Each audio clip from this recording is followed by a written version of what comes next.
వరప్రసాద్ రాజోల్లో గెలవబోతూ ఉన్నారనేది మరికొన్ని సర్వే సంస్థల అంచనా. మీ అంచనా అయితే ఈ రాజోలు మరోసారి జనసేనదే, మీ అంచనా అది.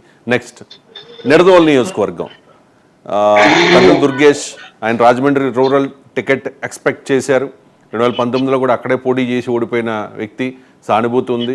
కాంగ్రెస్లో ఎమ్మెల్సీగా పనిచేసిన వ్యక్తి, మంచి కాప్ కమ్యూనిటీలో మంచి క్రెడిబిలిటీ ఉన్న నాయకుడు. సో అటువంటి నాయకుడికి గడ్డం శ్రీనివాసనాయుడు, ఈయన కూడా కాపే.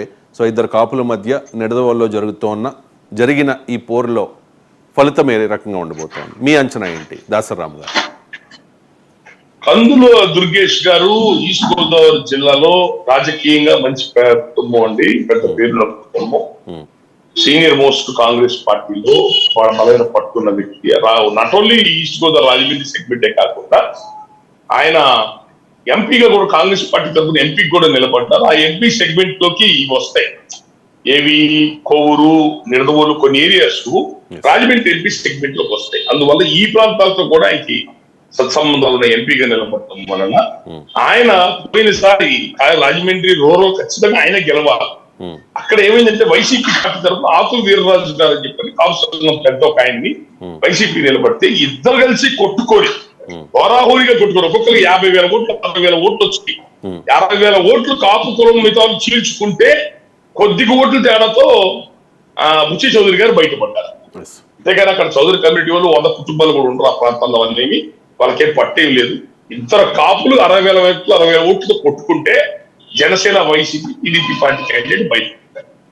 అది జరిగిన ఎలక్షన్ పోయినసారి.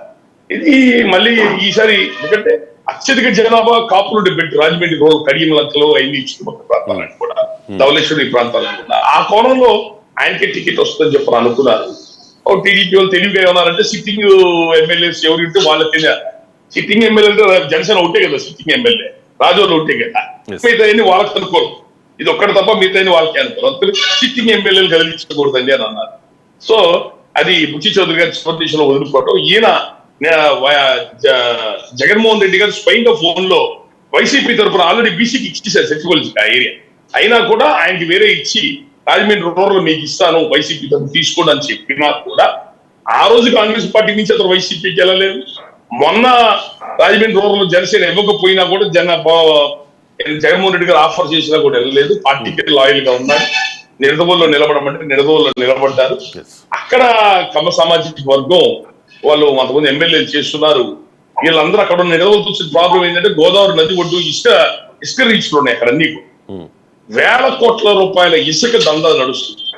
కాబట్టి అక్కడ ఎమ్మెల్యే టికెట్ బయటికి ఎవరికో ఇవ్వటం ఎవరికి ఇష్టం. అందువల్ల అక్కడున్న కమ్మ సామాజిక వర్గం కొంతమంది వాళ్ళు దీన్ని విభేదించారు. ఆయన ఇక్కడ కమ్మాస్కే ఇవ్వండి అది అని చెప్పని.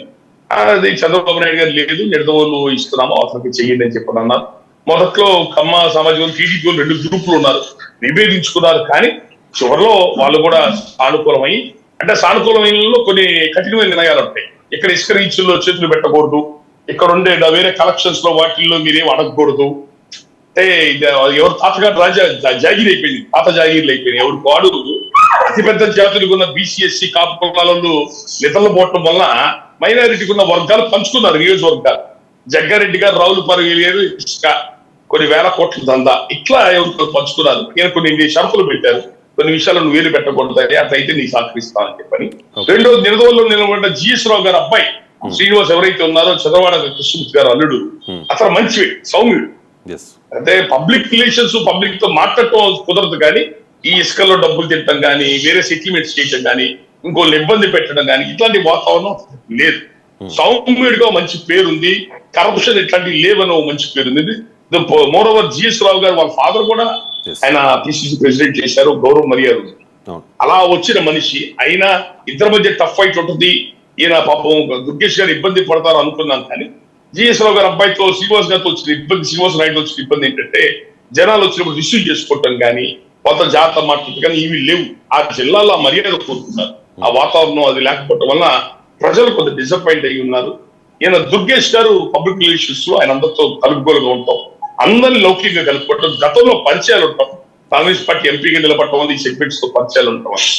దానివల్ల దాదాపు ఆయనకు 15-20 రోజుల ముందే నియోజకవర్గంతో కూడా చాలా ఫేవర్ గా మారిందని టీడీపీ సంబంధించిన వాళ్ళు కూడా ఆయన అందరినీ సమన్వయం చేసుకున్నాడు, గొడవలు లేకుండా అందరినీ కూడా. వాళ్ళ ఏదో గ్రూప్ నుండి గొడవలు ఉన్నా వాళ్ళందరూ కూడా అందరూ వెళ్ళాము, ఎస్టీబీసీలతో పెద్ద ప్రెస్ మీట్ కూడా పెట్టాం. అందరినీ సానుకూలం చేసుకున్నాడు. టఫ్ ఫైట్, ఇబ్బంది గట్టి ఫైట్ ఉంటుందని అంటున్నారే కానీ 80%, 90% కన్ను దుర్గేష్ గారు ఈసారి ఎమ్మెల్యే. దాసరావు గారు, మీరు చెప్తున్నట్టుగా మెజారిటీ సర్వే సంస్థలు కందులు దుర్గేష్ వైపే అక్కడ మొగ్గు చూపుతున్న పరిస్థితి. అక్కడ నిడదవోలు నల్లేరు మీద నడక జనసేన పార్టీకి అనేది అంచనా, ప్రస్తుతానికి ఉన్న అంచనా అది. ఇంకో 5 రోజులు వెయిట్ చేయాలి వాస్తవంగా నిజమైన ఫలితం రావాలంటే. నెక్స్ట్ తాడేపల్లిగూడెం కొట్టు సత్య